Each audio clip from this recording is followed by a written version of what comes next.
Memanfaatkan jeda kompetisi Liga 2, Sriwijaya FC akan kembali melakukan seleksi terhadap sejumlah pemain lokal maupun nasional dan luar negeri guna mengarungi sisa kompetisi Liga 2 2025-2026.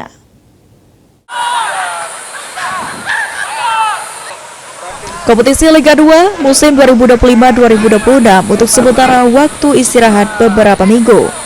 Memanfaatkan libur masa kompetisi, Sriwijaya FC melakukan pembenahan pemain guna menjalani sisa kompetisi mendatang.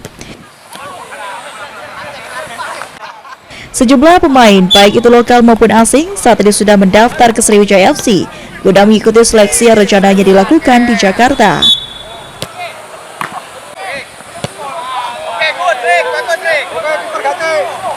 Media ofisial Sriwijaya FC Muslim mengungkapkan jika nantinya pemain yang ikuti seleksi akan mengikuti uji coba dengan beberapa klub. Muslim memastikan jika Sriwijaya FC akan bergerak cepat.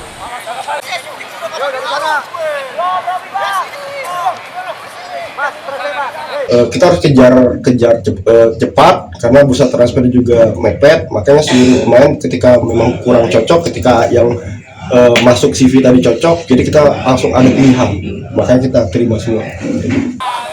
Sriwijaya FC sendiri menurut Muslim akan dengan segera menyusun skuad guna mengarungi sisa kompetisi Liga 2 musim 2025-2026. Tim Liputan, PAL TV.